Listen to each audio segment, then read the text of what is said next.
Bonjour Alex, bonne année. Bonjour Fanny, bonne année. Vous êtes toujours en Afrique du Sud, voilà pourquoi je parlais du soleil. On en profite à travers votre voix, tout va bien là-bas? Tout va très bien, merci.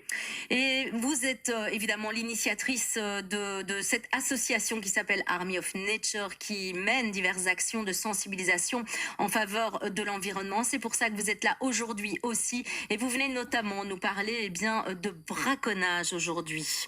Vous êtes en Afrique du Sud pour vous former, pour vous documenter sur les brigades spéciales de Rangers, justement, ces gardiens de la nature, l'armée de la nature. Vous désirez mettre en avant avec Army of Nature, vous visitez les centres de réhabilitation des espèces menacées pour comprendre les tenants, les aboutissants de ce combat, cette guerre actuellement menée à l'encontre du monde sauvage. Alex. C'est exact, oui, tout à fait.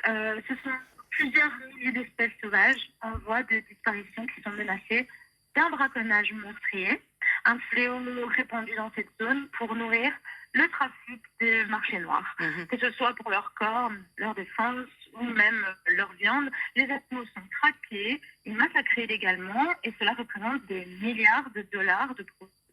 Par exemple, la corne de rhinocéros est vendue 60 000 dollars le kilo, des matières très précieuses pour certains, pour des soi-disant vertus médicinales, fondées, ou encore certaines traditions. Et pour cela, certains sont vraiment capables du tout, même du pire. Ouais, un profit énorme évidemment qui attire les braconniers sans scrupules. Mais comment y faire face? Est-ce que cela demande des moyens considérables, Alex? C'est très complexe puisque des populations très pauvres ou mal informées peuvent vite être tentées par l'appât du gain et prendre des risques pour accéder à ces vite business. C'est donc armé et sans pitié que certains s'infiltrent dans les réserves naturelles pour massacrer les animaux. Alors malgré tout, face à cela, beaucoup d'investissements et de ressources humaines sont mis en place pour tenter de protéger ces animaux. Des équipes de rangers sont sur le terrain dans leur vie chaque jour, mais surtout la nuit, pendant les pleines lunes, où la visibilité est parfaite pour les chasseurs, profitant de cette immunité naturelle pour se déplacer plus facilement et le éclairage. C'est à ce moment-là qu'il faut être le plus vigilant. La communication n'est pas très très claire entre nous malheureusement, donc je vais juste résumer ce que vous venez de dire pour nos auditeurs auditrices. Vous nous dites que ces équipes de rangers, eh bien, elles sont sur le terrain, elles risquent leur vie évidemment pour essayer d'appréhender ces braconniers, ces braconneurs qui sont là pour justement tenter d'attraper ces animaux. C'est ça que vous me disiez. Oui, c'est tout à fait ça, oui. De là où vous êtes, est-ce que vous pouvez du coup mieux comprendre cette situation? Vous êtes presque en immersion finalement dans la nature la plus sauvage.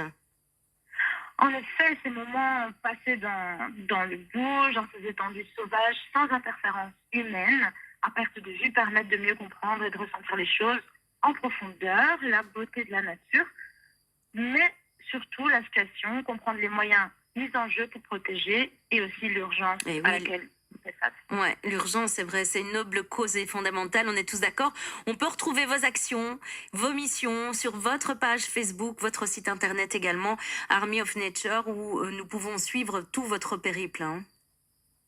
Oui, grâce à cette aventure, à ces observations sur le terrain et toutes les documentations, cela permet à Army of Nature de produire encore plus d'articles et de reportages nécessaires à l'éveil des consciences, car pendant ce temps, la nature est menacée et on se doit de mieux la comprendre pour mieux la protéger, ou du moins la laisser exister. Donc n'hésitez pas à nous suivre. Il faut y aller de toute urgence sur votre page Facebook Army of Nature. Alex Vega, vous êtes avec nous et là-bas, surtout en Afrique du Sud, pour vous former, vous documenter sur ces brigades spéciales de rangers, ces gardiens de la nature. Merci d'être passé par chez nous pour nous sensibiliser. Merci à vous.